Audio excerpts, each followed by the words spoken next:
नमस्कार, स्वागत है आपका। आप देख रहे हैं इंडिया वॉइस और मैं हूं आपके साथ योगेश पांडे। बुलेटिन का आगाज करेंगे।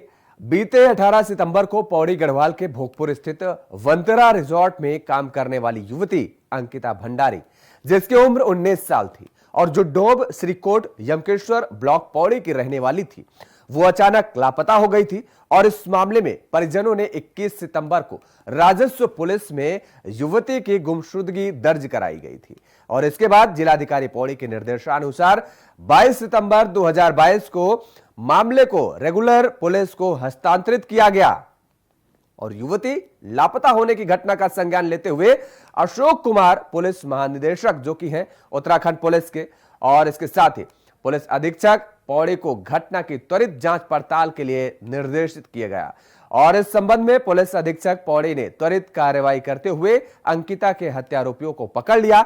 अभियुक्तों की तरफ से बताया गया कि उन्होंने अंकिता की हत्या कर उसके शव को चीला शक्ति नहर में फेंक दिया है और पुलिस ने घटना के खुलासे के बाद डीजीपी उत्तराखंड के निर्देशानुसार मणिकांत मिश्रा, जो कि सेना नायक एसडीआरएफ की तरफ से ढालवाला में व्यवस्थापित एसडीआरएफ टीम को शक्ति नहर चीला पावर हाउस में युवती के सर्चिंग के लिए निर्देशित किया गया।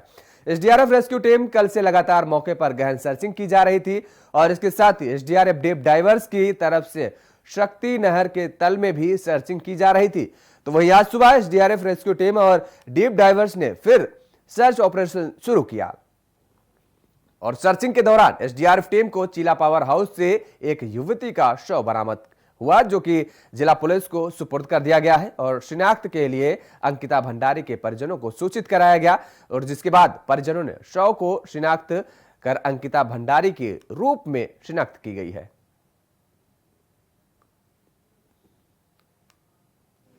इधर रख देना।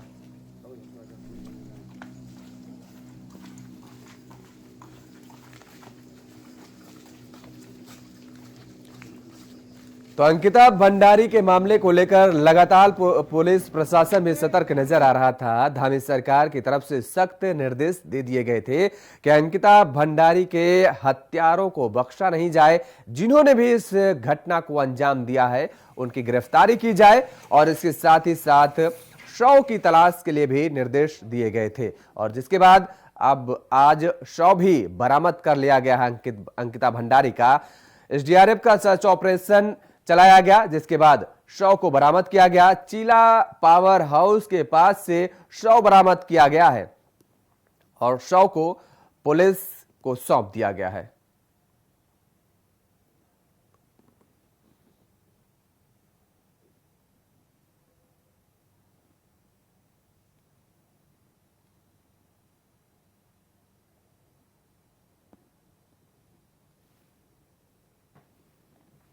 तो जिला पुलिस को सौंपा गया है शव और अंकिता भंडारी के रूप में शिनाख्त हुई है।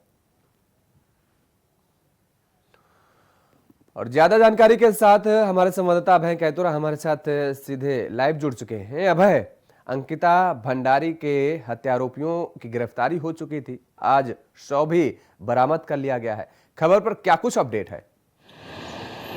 जब बिल्कुल ये कहें कि पूरा इस समय अंकिता भंडारी जो मर्डर केस है उसको लेकर पूरे प्रदेश भर में जो माहौल हो यहाँ पर गरमान लगा है, लोग आक्रोशित नजर आ रहे हैं और आरोपियों के खिलाफ सख्त कार्रवाई की मांग यहाँ पर कर रहे हैं। अब से कुछ देर पहले ही अंकिता के जो परिजन हैं उन्होंने शव की शिनाख्त यहाँ पर करी है।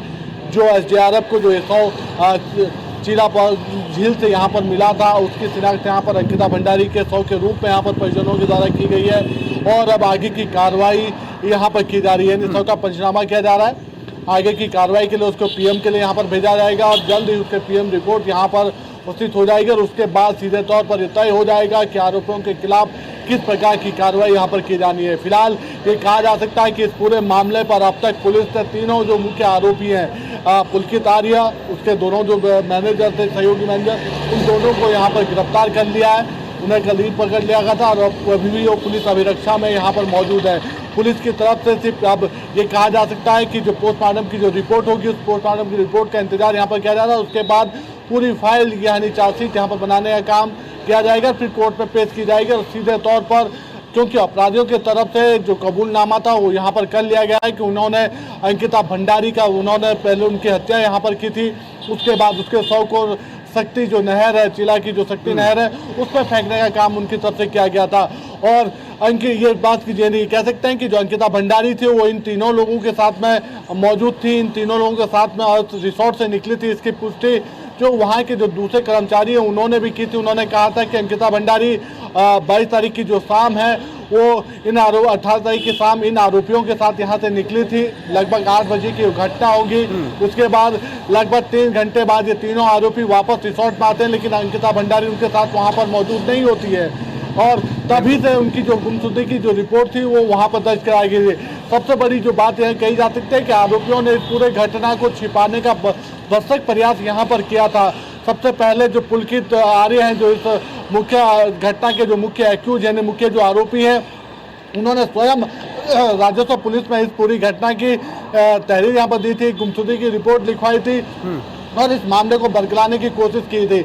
उसके बाद सीधे तौर पर कहें कि राजस्व पुलिस ने भी इस मामले में पूरी ढिलाई बरतने का काम यहाँ पर किया था। लगभग 4 दिन तक इस मामले पर कोई अपडेट वहाँ पर नहीं मिल पाया था और उसके बाद जैसे ही रेगुलर पुलिस को यानी पुलिस को जैसे ही यह मामला स्थानांतरित यहाँ पर किया गया, पुलिस ने 24 घंटे के भीतर पूरी तफ्तीश करने के बाद तीनों जो मुख्य आरोपी थे उनको यहाँ पर गिरफ्तार कर लिया है। और ये कह सकते हैं कि इस समय आपने यहाँ पर जो पुलिसिंग व्यवस्था का जिक्र किया, अगर पुलिसिंग व्यवस्था को जिक्र करें तो उत्तराखंड में अभी भी राजस्व पुलिस और रेगुलर पुलिस है, ये डिवाइडेशन है। ऐसे में लोगों के अगर जीरो ग्राउंड के लोगों की जिक्र करें तो उनका साफ तौर पर कहना होता है कि जो रेगुलर पुलिस काम करती है उनके मुताबिक राजस्व पुलिस उतनी सतर्कता से काम नहीं कर पाती है। कई बार आवाजें उठ चुकी है इसके लिए कि रेगुलर पुलिस को सारा दारोमदार सौंपा जाए, लेकिन उत्तराखंड सरकार इस दिशा में पहल करती हुई नजर क्यों नहीं आ रही? बिल्कुल, ये कह सकते हैं कि व्यवस्थाओं की ऐसी एक बड़ी खामी है जिस खामी के चलते कई बार आम जनता को कई परेशानियों का सामना यहाँ पर करना पड़ता है, क्योंकि उत्तराखंड के जो पर्वतीय जो क्षेत्र है वहाँ पर पुलिसिंग का काम राजस्व पुलिस के द्वारा किया जाता है और राजस्व पुलिस की जो व्यवस्थाएं होती है वो काफ़ी ढुलमुल रवैये वाली व्यवस्थाएं कही जा सकती है। ये कह सकते हैं कि एक पटवारी के भरोसे कई गाँवों का जिम्मा यहाँ पर होता है। जिस प्रकार से उनकी कार्यशैली वहाँ पर रहती है तो ऐसे में न्याय व्यवस्था में त्वरित न्याय मिलने की जो उम्मीद होती है वो काफ़ी कम कही जा सकती है। और सीधे तौर पर कहें तो कई जगहों पर ये मामले सुलझाने की कोशिश खुद राजस्व विभाग की तरफ से वहाँ की जाती है, गाँव वालों से बातचीत किया जाता है और तो वहीं पर मामले को सुलझाने का प्रयास किया जाता है। जबकि रेगुलर पुलिस की अपनी एक कार्यशैली यहाँ पर होती है, वो पूरी तरीके से तफ्तीश करती है। जो आरोपी होते हैं उनके खिलाफ साक्ष्य जुटाने का काम वहाँ पर किया जाता है और वही चीज़ें इस प्रकरण में भी देखने को मिली थी। यानी 4 दिन तक राजस्व पुलिस मामले को टालमुल यानी ढुलमुल रवैया अपनाती रही, लेकिन जैसे ही मामला रेगुलर पुलिस को स्थानांतरित हुआ डीजीपी के द्वारा पौड़ी के जो एसपी हैं उनको इस मामले की जांच के लिए कहा गया, तुरंत 24 घंटे के भीतर सामने देखने को मिला। एक बड़ा सवाल और है अभय की जो रिजॉर्ट है वो अवैध तरीके से बना हुआ बताया जा रहा है। जिस जमीन पर बनाया गया है वन विभाग की जमीन भी बताई जा रही है, काफी कुछ खामियां हैं, लेकिन लगातार सालों से ये रिजॉर्ट चल कैसे रहा था वहां पर? क्या किसी प्रशासनिक अधिकारी या सरकार की नजर नहीं जा पा रही थी वहां पर? अरे भाई, इस पूरे मामले पर अगर देखा जाए तो कहीं ना कहीं पर राजनीतिक संरक्षण जरूर यहाँ पर मिलता है, क्योंकि जो मुख्य आरोपी है पुलकित आर्य जिनके द्वारा इस पूरे घटना को यहाँ पर अंजाम दिया गया था, अंकिता भंडारी का मर्डर उनके द्वारा वहाँ पर किया गया था, यानी उनकी हत्या वहाँ पर कर दी गई थी। उनका जो ये रिसोर्ट है ये पूरी तरह से वन भूमि पर बना हुआ है और जैसे ही ये कह सकते हैं कि मामला उजागर हुआ, पूरा मामले की तफ्तीश यहाँ पर हुई तो इन सब चीज़ों का पता वहाँ पर चल पाया है। और ये कह सकते हैं कि मुख्यमंत्री ने भी त्वरित कार्रवाई करते हुए उस अवैध रिसोर्ट के खिलाफ कार्रवाई करने के बाद वहाँ पर कहीं उसके लिए दिशा निर्देश जारी कर दिए गए और आज देर रात में ही वो रिसोर्ट वहाँ पर जो अवैध रूप से बना हुआ था उसको गिराने का काम वहाँ पर किया गया, यानी धामी के बुलडोजर ने उस अवैध रिसोर्ट को वहाँ पर ध्वस्त कर दिया गया। आपको बता दें कि जो पुलकित आर्य है ये पूर्व बीजेपी के एक वरिष्ठ नेता हैं जो पूर्व में निशंक सरकार के समय राज्य मंत्री भी रहे हैं, विनोद आर्य उनके पुत्र हैं और ऐसे में सीधे तौर पर कही जा सकते हैं कि राजनीतिक रसूख का फायदा जरूर यहाँ पर उन्होंने उठाया था और इस अवैध रिसोर्ट को बनाने का काम यहाँ पर किया गया था। लेकिन कहते हैं कानून के हाथ बड़े लंबे हैं, लेकिन जो धामी सरकार की जो कार्य प्रणाली है उसमें साफ तौर पर कहा जा सकता है किसी भी तरीके का भ्रष्टाचार सरकार बर्दाश्त नहीं करेगी। कोई भी अपराधी हो उस अपराधी को बख्शने का काम सरकार की तरफ से नहीं किया जाएगा, हर अपराधी को कड़ी से कड़ी सजा देने का काम यहाँ पर किया जाएगा। और यही रही कि मुख्यमंत्री पुष्कर सिंह धामी को जैसे ही इस मामले का संज्ञान आया उन्होंने तुरंत कार्रवाई के निर्देश यहाँ पर दिए। अवैध रिसोर्ट पर भी बुलडोजर चला, जो अपराधी है उनके खिलाफ भी सख्त से सख्त कार्रवाई करने की बात कही गई है। बिल्कुल। पूरे घटनाक्रम की है, कह सकते हैं कि पूरे घटनाक्रम के लिए एसआईटी टीम का गठन वहां पर कर दिया गया है। मुख्यमंत्री पुष्कर सिंह धामी ने पी रेणुका जो उप महानिरीक्षक हैं उनके निर्देश में, उनके नेतृत्व में एक एसआईटी टीम का गठन करने के निर्देश यहाँ पर दिए हैं ताकि इस पूरे मामले की सच्चाई उजागर हो सके, कहां पर कमियां रही है, चाहे रिसोर्ट बनाने से लेकर का हो या फिर पूरे आपराधिक घटनाक्रम में कहां पर ढील वहां पर रही है, चाहे वो राजस्व पुलिस का मामला हो, उन सब चीजों की बारीकी से जांच यहां पर की जाएगी। और एसआईटी की जो ये कहा जा सकता है कि मुख्यमंत्री पुष्कर सिंह धामी ने साफ कर दिया है कि आरोपी कोई भी हो, किसी भी पार्टी से ताल्लुक रखता हो, कितना भी रसूख वाला क्यों ना हो, अगर वो आरोपी है तो उस पर कार्रवाई की जाएगी। बहुत बहुत शुक्रिया तमाम सारी जानकारी देने के लिए अभय। तो लगातार जिस तरीके से कार्रवाई हो रही है, ताबड़तोड़ कार्रवाई चल रही है। अभी अभय ने जिस तरीके से बताया कि दरअसल जो रसूख था, जिस पूर्व मंत्री के बेटे का रसूख था और अवैध निर्माण किया गया था रिजॉर्ट का, उस पर भी अब मुख्यमंत्री पुष्कर सिंह धामी का बुलडोजर चलता नजर आया। देर रात उस रिजॉर्ट को धराशायी कर दिया गया। बड़ी कार्रवाई की गई है मुख्यमंत्री पुष्कर सिंह धामी की तरफ से और साफ तौर पर निर्देश देने का काम किया गया है कि कोई भी अपराधी क्यों ना हो, किसी भी दल का क्यों ना हो, कोई भी अपराधी, उसको संरक्षण नहीं मिलना चाहिए।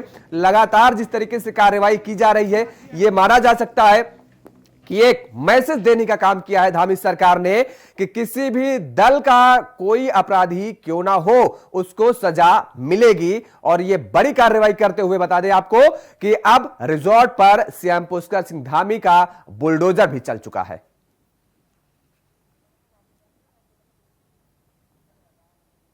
और फिलहाल रुकते हैं एक छोटे से ब्रेक के लिए। ब्रेक के बाद फौरन हाजिर होते हैं। आपको बता दें कि अब उत्तराखंड में रिजॉर्ट के निरीक्षण की बात कही गई है। जिलाधिकारियों को निर्देशित किया गया है कि अवैध और अवैधानिक रूप से संचालित रिजॉर्ट के विरुद्ध कार्रवाई की जाए। कार्रवाई करने के निर्देश दिए गए हैं। प्रदेश भर में होटल, रिजॉर्ट, गेस्ट हाउस के कर्मचारियों से पूरी जानकारी ली जाए और उसके बाद यदि वहां पर कमियां पाई जा रही हैं, खामियां पाई जा रही हैं, तो उनके खिलाफ ठोस कदम, कड़ा कदम भी उठाया जाए। ये सख्त निर्देश दिए गए हैं सीएम धामी की तरफ से।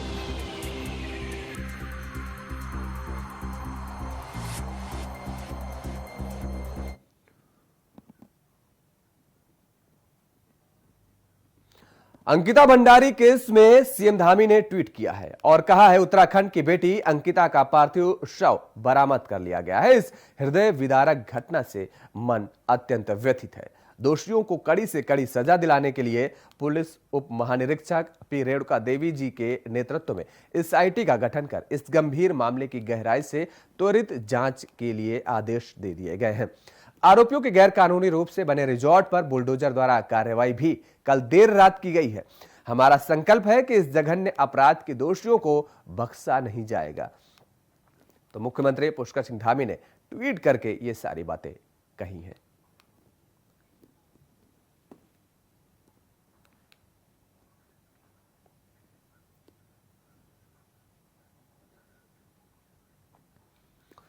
अंकिता केस में मुख्यमंत्री पुष्कर सिंह धामी का यह ट्वीट सामने आया है।